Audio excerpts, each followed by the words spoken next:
usa essa situação que os alunos trouxeram para a sala de aula para discutir, para criar um projeto.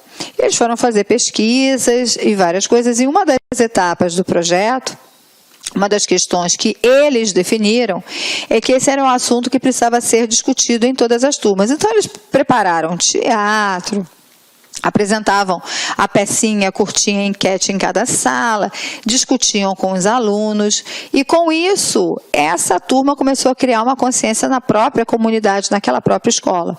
E aí, quando começaram, ao final do projeto, a comparar a quantidade de lixo que ficava no pátio antes do projeto iniciar e a quantidade de lixo que ficava no pátio ao final do projeto, foi muito interessante, muito gratificante para as crianças, especialmente para aquelas que estavam envolvidas diretamente com o projeto. E aí você precisa falar de disciplina? Lógico, tem várias disciplinas aí envolvidas. Eles fizeram gráficos, tabelas, eles trabalharam com a matemática, eles trabalharam com as ciências, eles trabalharam com a reciclagem, eles trabalharam com a língua, eles trabalharam com diferentes disciplinas. E com isso, lógico que dando um caráter científico, comparando como era antes, como ficou depois, e realmente colocando, aprendendo todo aquele conteúdo a partir da prática, a partir da ação. Então, os projetos temáticos possibilitam à escola não apenas reproduzir o conhecimento científico acumulado pela humanidade, mas também produzir conhecimentos sobre a realidade social e ambiental, usando a investigação científica como uma ferramenta. Então, vamos lá, todos esses problemas, vamos usar a investigação científica como uma ferramenta para a gente poder entender e resolver, buscar soluções para os nossos problemas. Esses conhecimentos são utilizados não apenas para refletir sobre essa realidade, mas também para subsidiar ações visando a sua mudança, como eu falei no exemplo anterior. Então, o projeto favorece sempre a oportunidade de que tanto as informações buscadas pelos alunos, quanto aquelas informações obtidas durante as aulas, possam ser discutidas, possam ser socializadas durante as aulas. Então, você exige uma ideia de você estar o tempo inteiro discutindo com os alunos, conversando, ampliando os seus conhecimentos, permitindo que cada aluno socialize as suas descobertas. Lembra que a gente falava? Muda a concepção de escola e muda a concepção do trabalho do professor?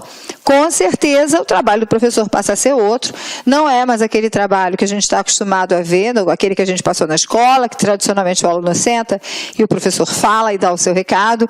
Existe movimento, com certeza é uma sala onde há um movimento muito maior, há uma produção de ruído maior. A gente tem essa ideia, muitas vezes, né, de que escola boa é aquela escola onde o aluno está em silêncio, mas pode ser que o silêncio não seja produtor de absolutamente nada. E pode ser que o ruído signifique produção de conhecimento. Lógico, a gente tem que ver, cada caso é um caso, mas vamos entender que nessa proposta há essas mudanças, com certeza que qualquer pessoa que passe pela sala ou passe pela escola vai notar. Então, assim, a gente pode pensar também nessas ideias de criar um projeto temático. Então, quando a gente pensa num projeto temático e ele está voltado para um tema específico, esse tema pode nascer desse interesse dos alunos, mas eu posso provocar esse interesse nos alunos. Eu posso fazer com que esse interesse, de fato, aconteça. Então, assim, é a organização de sequências didáticas entre si, que girem em torno de um tema central e que conduzam, através da exploração de competências e conteúdos pertinentes às disciplinas, a realização de produtos finais ou de atividades de culminância. Então, se eu quiser um projeto temático, eu vou ter essa ideia de ter uma culminância no final, de produzir alguma coisa. Não muda nada do que a gente falou, só que a ideia aqui é que no lugar de eu ter uma pergunta, eu tenho um tema a ser explorado. Então, os projetos, eles têm uma característica muito grande, que é a característica da interdisciplinaridade. Ou seja, mais de uma disciplina participa, necessitando, então, de um planejamento comum, de reuniões de acompanhamento e de compartilhamento de parte dos objetivos. Se você é um professor que trabalha até os anos iniciais do ensino fundamental, é mais fácil, porque você normalmente é o único professor daquela turma e você articula articula isso muito facilmente. Mas se você é um professor que trabalha a partir dos anos finais do ensino fundamental e também no ensino médio, onde vários professores compõem aquela grade, onde cada um é responsável por uma disciplina, como acontece nas nossas escolas, nas escolas brasileiras, se você vai pensar num projeto, o projeto tem essa cara interdisciplinar, ele vai exigir que a gente planeje conjuntamente, que a gente tenha objetivos em comum, que a gente acompanhe esse projeto, faça reuniões de acompanhamento. Caso isso tudo não seja possível, e você vai fazer o projeto solitariamente, mesmo assim ele vai ter características interdisciplinares.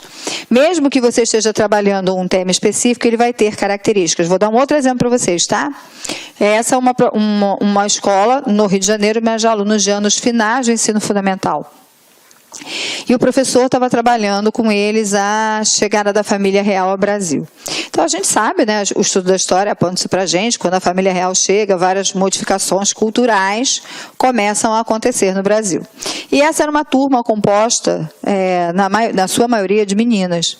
E ele foi apresentando alguns slides de alguns pintores, né, com os quadros da época que retratavam aquelas questões.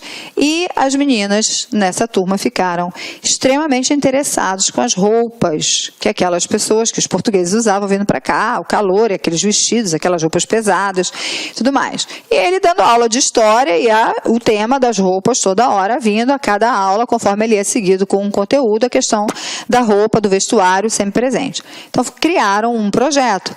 O projeto foi sobre as roupas, a chegada da família real e o que muda no vestuário. Eu esqueci o nome exatamente do projeto, qual foi o nome que foi dado, foi um nome bem interessante que eu não me recordo agora. E aí, os alunos começaram a pesquisar essa questão das roupas e foram pesquisando a roupa através do tempo histórico, dos séculos. Os povos, as suas influências fizeram um trabalho lindo. Na sua concepção, a gente poderia dizer que esse projeto, esse pesquisar, ele envolve muito mais do que a disciplina da história. Com certeza, o professor de história não era um especialista no vestuário, na modificação dos vestuários. Então, os alunos foram pesquisar. Só que esse projeto ele não foi partilhado por outras disciplinas, até por, vamos chamar de falta de possibilidades de toda a escola. Então, foi na aula de história, com o professor de história, orientando esse projeto, fazendo o projeto com os alunos que isso acontecia. Aí você vai falar assim para mim, mas peraí, aí ele parou de dar aula de história e ele começou a trabalhar só com a questão do vestuário? Não. Não pense que o projeto pode dominar todo o teu horário, todo o teu tempo de trabalho escolar.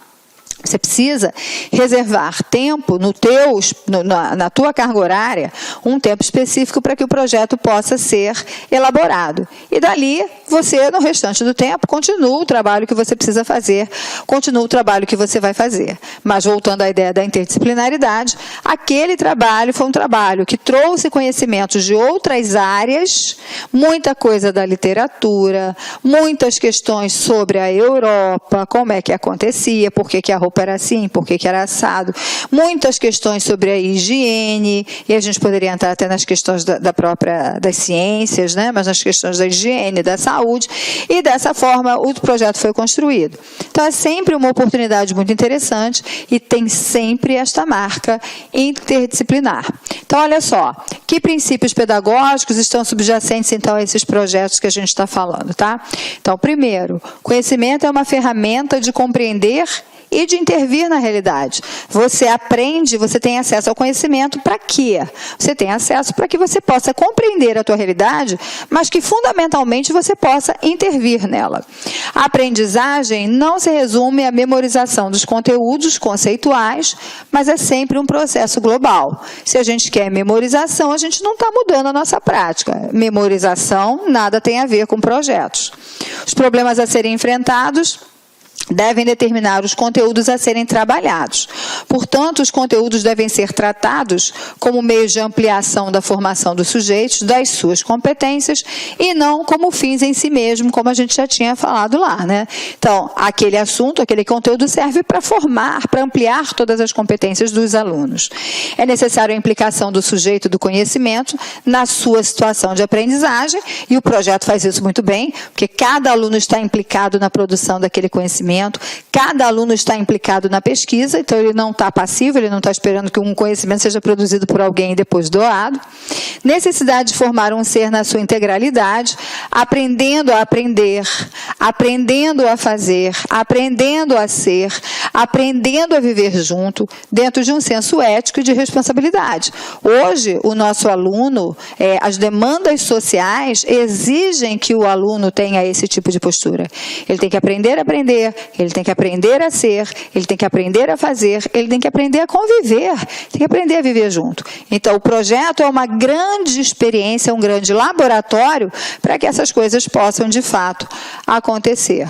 A gente continua com contribuições, romper com os trabalhos estanques e com os trabalhos tradicionais que a gente vê por aí. A gente vê com o projeto a possibilidade de vivenciar múltiplas práticas de educação relacionadas a temas gerais de interesse dos sujeitos envolvidos no processo educativo. Lembra que a temática é sempre de interesse dos sujeitos envolvidos. Não adianta ser do interesse do professor ou do interesse da escola, tem que ser do interesse de todos os sujeitos envolvidos, tá? A produção coletiva do conhecimento, com a participação ativa dos sujeitos da aprendizagem, através da reflexão sobre a realidade, que interpretam, compreendem e significam de uma forma mais profunda, no momento em que os meninos estão trabalhando, estão debruçados sobre a questão, a relação deles com o conhecimento, a relação deles com o fato social muda completamente. Eles se apropriam mais e eles se aproximam mais para se entender parte daquele processo social. A construção de algumas certezas compartilhadas e a discussão de muitas incertezas, o que permite uma maior compreensão da natureza de um empreendimento coletivo e de um melhor relacionamento entre o grupo. A gente ainda pode falar de mais vantagens. O desenvolvimento de trabalhos cooperativos, porque o grupo vai trabalhar sempre junto, vai ser sempre uma relação entre os interesses e a própria vida do aprendente, ou a vida do aluno, né? Com a ajuda do professor, do mediador, o tema, faltou um azinho ali, tá?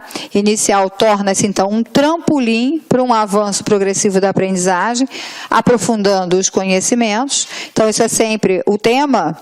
Ele acaba sendo um trampolim, porque a pergunta inicial, para ser respondida, você vai conhecer muito mais coisa. O seu leque de aprendizagens e o seu leque de conhecimentos vai ter que ser muito ampliado. E dessa forma, isso vai acontecer cada vez mais, tá? O uso de múltiplos métodos de trabalho, de estratégias educacionais que vão se associar aí, e um processo de ensino-aprendizagem mais consistente, com uma qualidade coletiva, melhor assimilação dos objetivos de aprendizagem. Então, são várias vantagens na forma de trabalhar o projeto. Lembra, ninguém precisa deixar de trabalhar o seu conteúdo. Reserva um tempo e você trabalha, então, o projeto. E com isso eu quero dizer o seguinte, estou trazendo aqui uma frase que eu acho bem importante para a gente. Se fizermos do projeto uma camisa de força para todas as atividades escolares, estaremos engessando a prática pedagógica. Então, embora eu tenha apresentado aqui para vocês essa metodologia do projeto, isso não significa que todo o trabalho de sala de aula precise acontecer por projeto, porque se você faz do projeto a única via de trabalho, você engessa todo o trabalho pedagógico, você acaba com as atividades escolares e você acaba com o próprio desejo ou a vontade do aluno de trabalhar como projeto. Então, lembra que projeto é uma metodologia, mas acontece que os professores não podem trabalhar com uma metodologia única. Na realidade, nós temos necessidade de conhecer outras metodologias, justamente para poder ampliar esse repertório e para favorecer os diferentes tipos de aprendizagens que nós encontramos nos nossos alunos. Lógico que as metodologias também precisam estar de acordo com o tema, com o assunto, com a disciplina que está sendo trabalhada. Eu não posso pegar uma metodologia que não combine com a disciplina que eu estou propondo. Mas a gente não pode entender que os projetos agora são a salvação do universo pedagógico e a gente vai só usar projeto. Isso também não vai funcionar. Então, cuidado para que a gente não cometa esse equívoco de engessar a prática pedagógica. Eu coloco aqui algumas coisas que eu acho importantes para vocês estudarem. Então, é bom pegar John Dewey, relembrar lá um pouquinho de John Dewey do caráter global da educação. É bom lembrar de Ovidio de Clory e os centros de interesse. Eu acho que a gente falou um pouquinho disso quando falou da aula das tendências pedagógicas. De Clory organizou o currículo escolar através dos interesses do que aquilo que ele achava que eram interesses para as crianças, Gestalt e a escola ativa, construtivismo e a interação, e socioculturalismo e a identidade cultural. Todas essas questões são questões que vão nos permitir entender melhor a proposta do projeto. Eu trago aqui duas bibliografias que eu acho interessantes para vocês, que eu até falei no início da aula, que é o Fernando Hernandes, tá? Com esse livro aqui, Organização do Currículo por Projeto de Trabalho. É um livro interessante, tá? Ele é de 98, mas se eu não me engano ele já tem outras edições, e aí você pode ter acesso, é um livro bem rico. E o Nilbo Ribeiro Nogueira, com Pedagogia de Projetos, tá? Também com informações interessantes, que eu acho bem legal, para que você possa ampliar o seu conhecimento sobre esse assunto, ok? E agora chegamos naquele momentinho da aula em que você vai testar os seus conhecimentos. Eu trouxe aqui 5 questões para que a gente possa resolver, sempre daquele jeito, né? Eu apresento a questão, você tem um tempinho para responder, e depois eu venho com o gabarito e com a explicação sobre cada uma delas, ok? Vamos lá então, a primeira questão. Assinale a opção correta sobre a pedagogia de projetos. Letra A. A pedagogia de projetos traduz uma maneira particular de conceber a escola e a educação. Dessa forma, os projetos supõem um meio de repensar as estratégias de ensino, redimensionar o tempo, repensar a relação professor-aluno e rever o discurso sobre o conhecimento escolar. A gente quer o quê? Opção correta. Pensa nela aí, tá? Olha a segunda.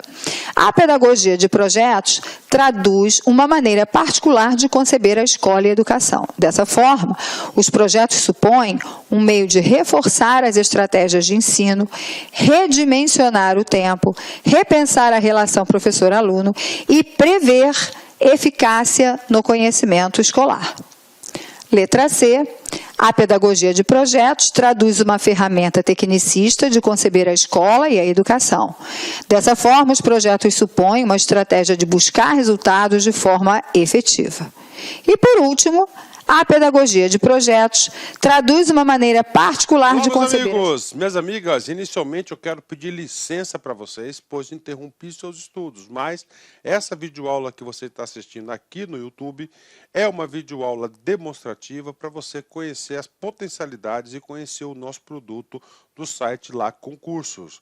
Você quer continuar assistindo essa videoaula até o final? Aliás, você quer fazer o nosso super curso focado no Instituto Federal da Bahia, super competitivo, nós temos diversos cargos, temos curso de conhecimentos básicos e gerais para todos os cargos, assistente de administração, técnico de assuntos educacionais, assistente aos alunos, técnico em contabilidade, cursos completos, cursos muito competitivos.